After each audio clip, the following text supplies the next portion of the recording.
Okay, so today we're going to be looking at how to estimate the price of road travel, and we'll be using a formula to do that involving looking at fuel efficiency and so on and so forth.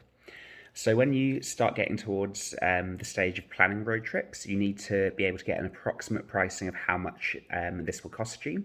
So this is what the formula that we're going to be looking at today will focus on. So I've put the formula there.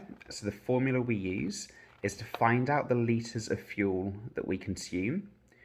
We do the fuel consumption of the car, which is measured in litres per 100 kilometres, multiplied by the distance travelled divided by 100.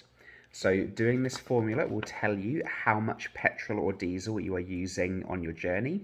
So you just need to know the fuel efficiency of the car, which is very easy to find out, and know how many kilometres the journey is, and then input it into the formula. And then once you've done that, you just multiply your answer by the price of the petrol or diesel to get the total cost of the journey. So for example, if a vehicle travels 32 kilometres and has a fuel efficiency of 10.9 litres per 100 kilometres, we put it into the formula here. So we do 10.9, there we go, 10.9 multiplied by 32 over 100, which gives us 3.488 litres. So that's how much a car with the fuel efficiency of 10.9 per 100 kilometres travelling at 32 kilometres would do.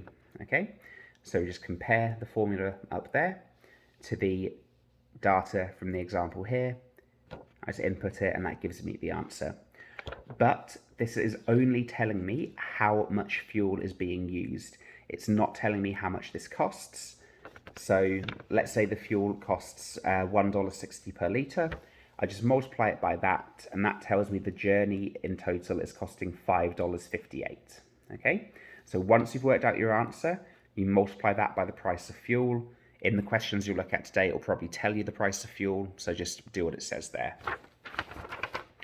So this skill is really useful because it tells you, you're able to estimate how much something's going to cost you.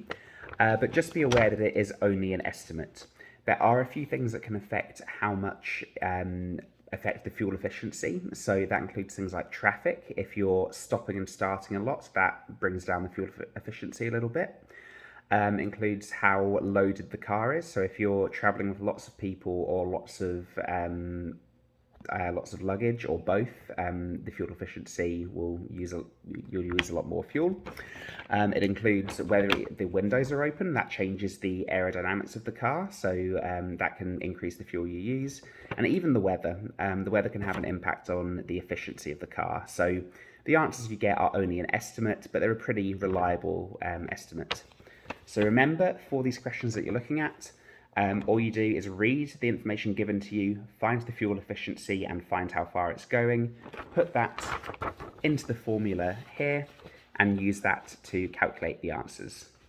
Okay,